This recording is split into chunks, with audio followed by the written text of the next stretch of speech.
तो जैसे कि मैंने पिछले वीडियो में जो तिलक के बारे में कुछ जानकारी दी थी, साथ ही साथ आज मैं आपको बता दूं कि आपने हल्दी का तिलक क्यों लगाना है। हल्दी का तिलक जैसे कि गुरु बृहस्पति को जाना जाता है, तो हल्दी का तिलक लगाने से क्या होता है। तो हल्दी का तिलक जब भी आप लगाते हैं, तो जब भी आप लगाए तो एक कहीं ना कहीं शुभ कार्य, जैसे कि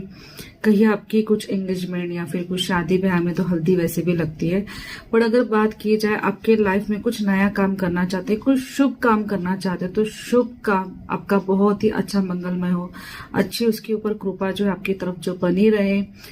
कोई भी चीजें आप करते समय उसकी जो आपकी एनर्जी जो है आपके पास रहे, उसके लिए